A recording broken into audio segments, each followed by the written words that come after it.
अस्सलामुअलैकुम। इस वीडियो में आपके लिए जो है वो एक सैम्पल पेपर शेयर किया जा रहा है। शॉर्ट क्वेश्चंस हैं, ऑब्जेक्टिव्स हैं और लॉन्ग क्वेश्चन है। ये टॉपिकल क्वेश्चन पेपर बना हुआ है जिसके ज़रिए आप प्रैक्टिस कर सकते हैं। सबसे पहले तो शॉर्ट क्वेश्चंस हैं प्रोग्रामिंग लैंग्वेज से रिलेटेड।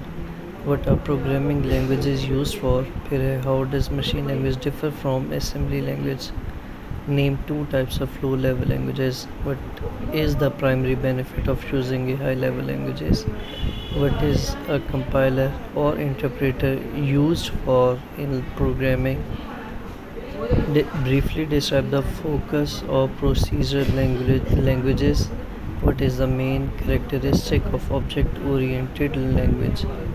इसके बाद ऑब्जेक्टिव्स हैं 6 और फिर एक लॉन्ग क्वेश्चन है। अगर आप इसकी ड्रिल करते हैं, प्रैक्टिस करते हैं, क्वेश्चंस को नोट करते हैं तो आपकी जो है वो ग्रिप बहुत अच्छी हो जाएगी इस टॉपिक पर। Good luck. और इसी तरह के क्वेश्चन पेपर्स और भी पोस्ट किए जाएंगे। Thank you so much. अल्लाह हाफ़िज़।